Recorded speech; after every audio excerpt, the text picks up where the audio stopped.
Hey guys, it's Shy. So today I'm going to be updating you guys on a few new little projects that we have.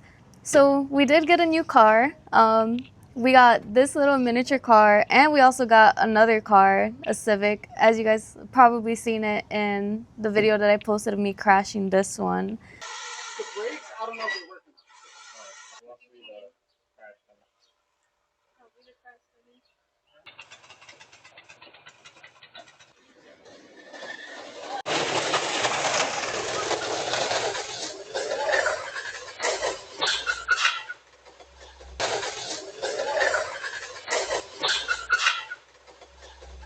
So basically, we're going to update you guys on a few different projects we have going on.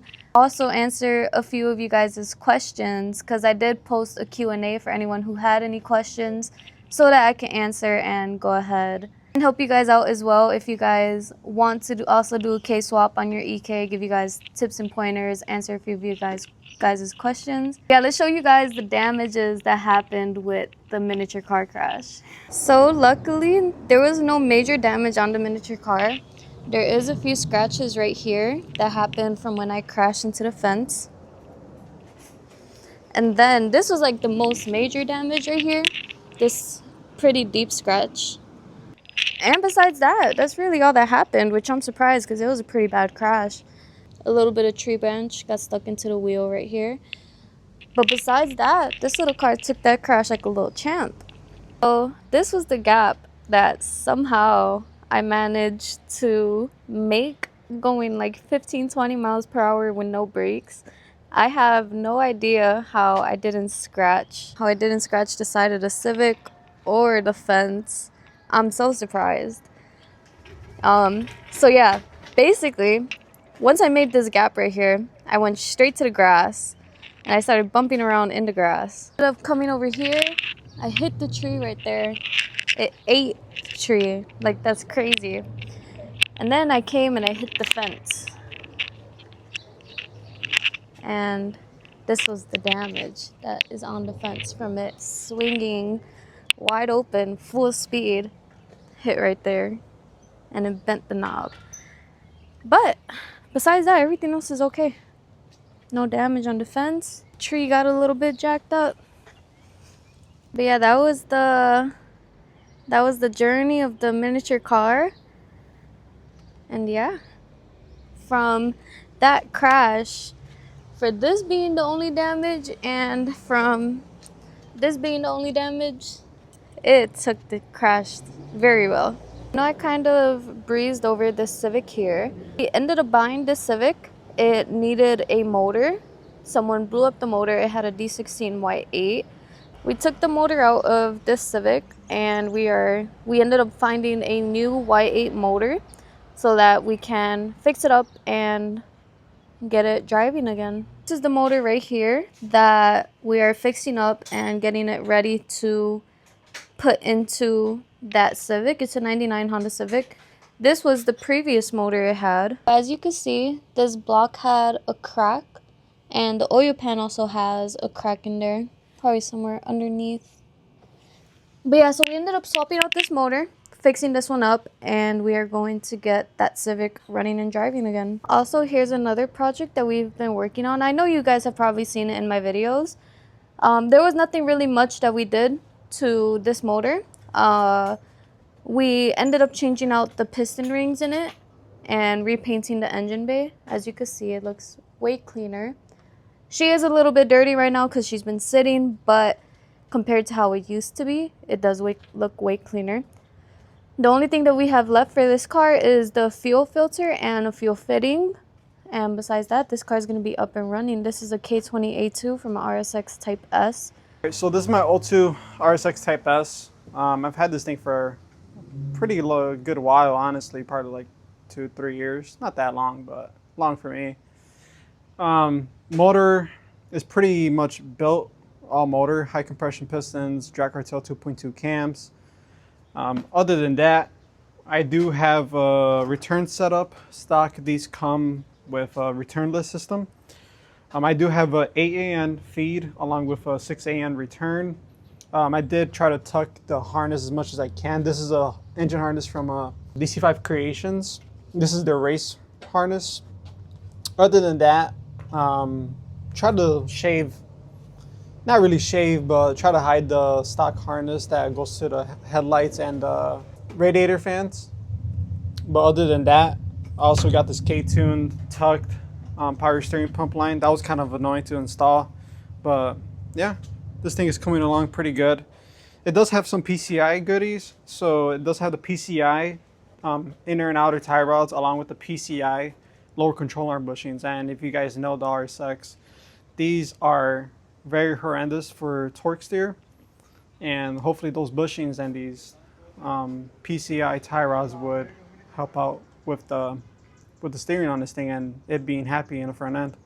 Of course, we have Hondata as the computer management, and it's kind of hard to see, but I did end up having to do the DC5 Creations fuel pump canister upgrade on the car. Because with the stock fuel pump, if you know these cars, it kind of sits at a weird angle. This is the stock fuel pump canister for the fuel pump.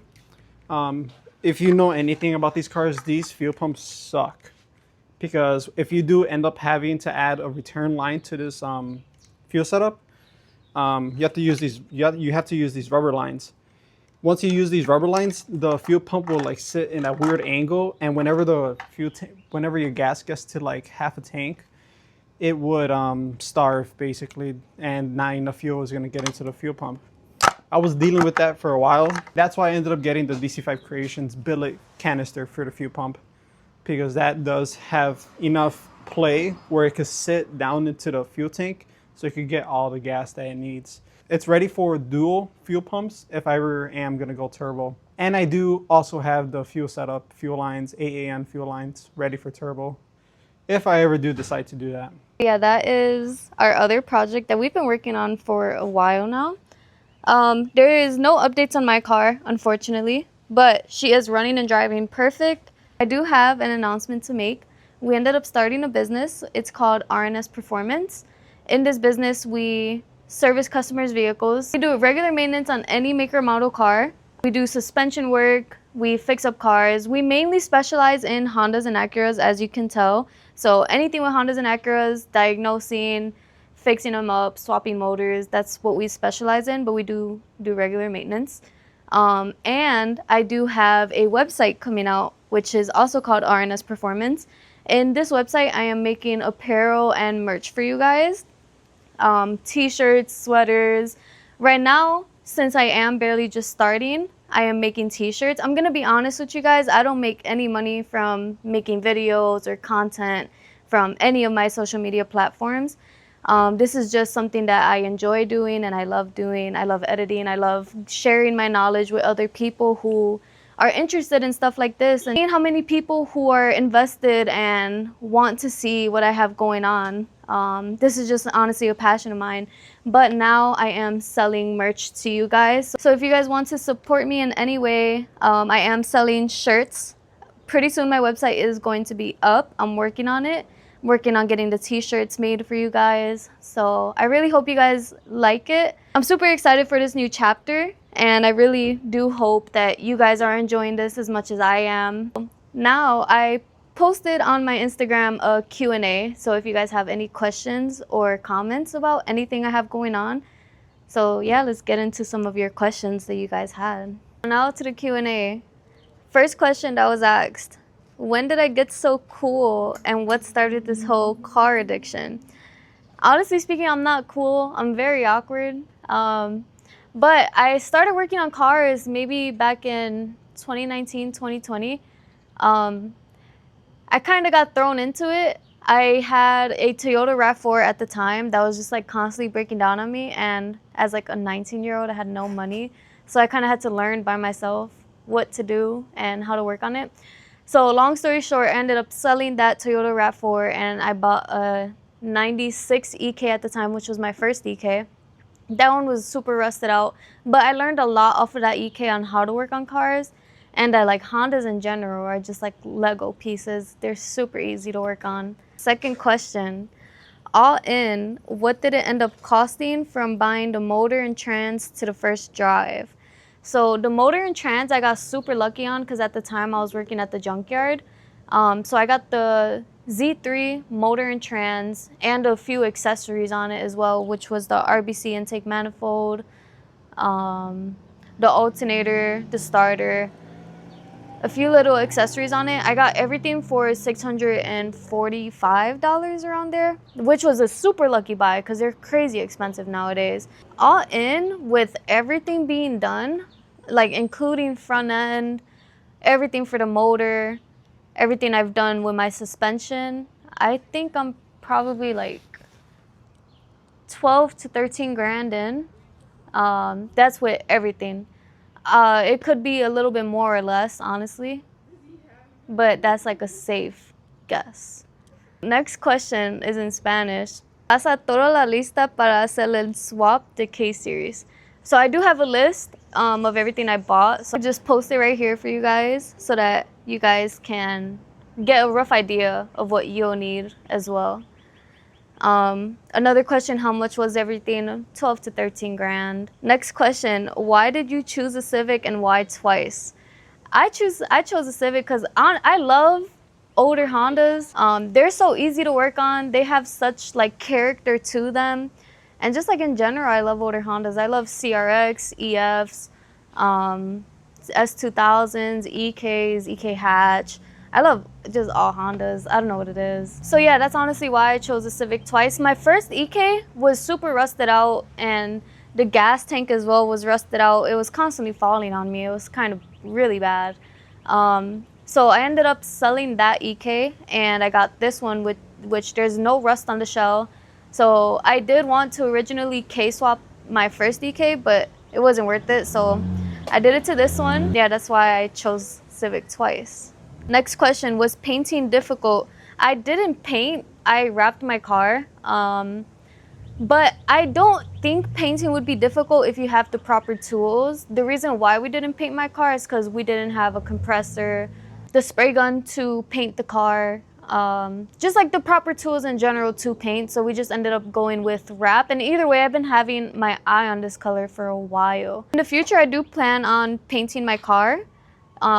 Just honestly, when I get a little bit tired of the wrap, I plan on running the wrap for a while. So we'll see when that happens. Next question.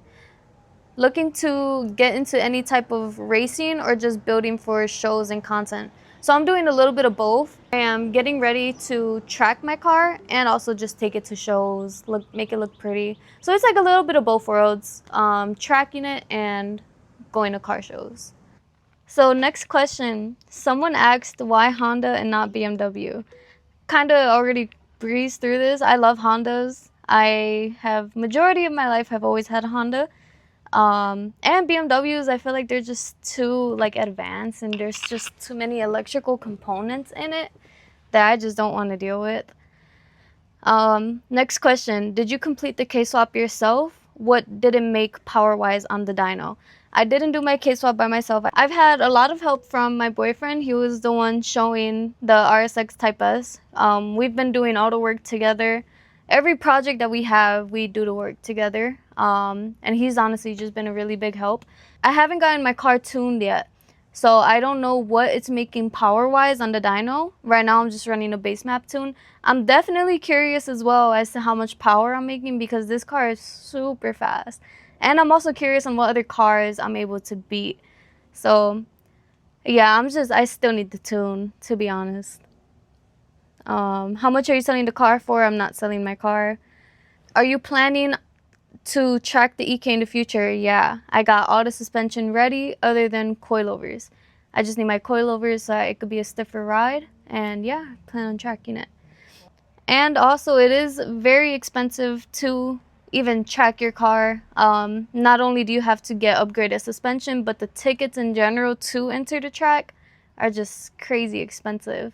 They're like anywhere from like $250 to $300, more or less around there. And not only that, but the expenses to travel over there. Majority of where all the tracks are located, they're super far from me, so it is a drive to get over there and then just to keep on putting gas throughout the day as well, and then to travel back.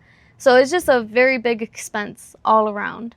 And then also, there's also the risk of something happening to your car on the track. So that's an expense in itself, which is not an issue. Obviously, you know what you're getting yourself into, but you just need to be prepared for those type of situations. But yeah, long story short, I am planning on tracking my car. Next question.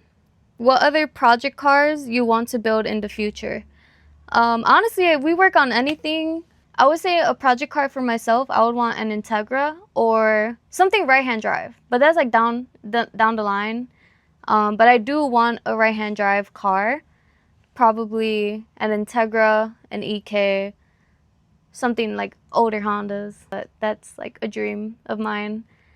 Which is another question that someone asks, what was my dream car? It's definitely going to be a right-hand drive older Honda. Next question, what was the hardest project you've had with the Honda? I would say putting together my rear suspension. Just like how long the bolts were sitting in there for, it was kind of a hassle to get everything off and put everything back on and clean it and buy the parts for the rear disc conversion, which was super confusing at first because we thought we needed to get Integra rear trailing arms, but we ended up just getting a bracket which worked with the rear disc conversion. So that was like a learning process in itself just for my suspension. But like other than that, putting the suspension together wasn't mainly hard. It was just taking everything off and figuring out what parts I need, especially for the track and the spherical parts that I have.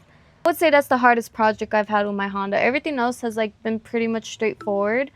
Besides obviously figuring out everything to make how to make a K series work with an EK, since this is like a completely different motor going into a completely different car. So that was a whole project in itself. Next question. I don't know why everyone keeps on asking me how much I'm selling my car for. I'm not selling my EK. This EK is going to stay with me for life. Next question. Just curious, do you like muscle cars as well? I like the looks of them, but I personally wouldn't have a muscle car or like a BMW. I like how BMWs look. I just personally wouldn't have one myself. Next question. What is your biggest motivation in life and where do you see yourself in 5 to 10 years from now? So I would say my biggest motivation in life is just to be successful and to make people proud. I've had 2 beautiful, loving friends that passed away that were super excited to see the build of my car. And honestly, that's like another motivation as to why I'm keeping this and why I've put so much work into it. Because of just how excited they were to see my car finally up and how supporting they were. So that's a really big motivation on why I wanted to finish this car. Also, my mom, she was cheering me on. She was always super excited for me to finish this car.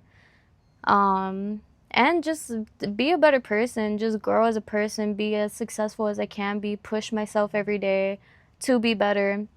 I have a lot of people rooting on me, so I just don't like to let anybody down and just strive to be better as much as I can be. Where I see myself in 5 to 10 years from now, I definitely want my own house, my own shop, my own business, be my own boss, still make social media content, have so many different other cars and projects I have going on. Also, I really do want to leave Chicago. I plan on leaving somewhere else to another state or maybe country, whichever one comes first. But yeah, that's where I see myself 5 to 10 years from now. Obviously, live here, live in the moment, live on what you got right now, but plan to be better, plan for your future, but still appreciate the moments that you have now. Next question, what base map did you use on the Hondata or is it tuned? So it's not tuned yet, it is on the base map. So for the base map, we just have a random K20A base map. And the only thing that we changed was the 410cc RDX injectors that I have just to make everything work together, and that's pretty much all we did. I do still need to get tuned, like I've said.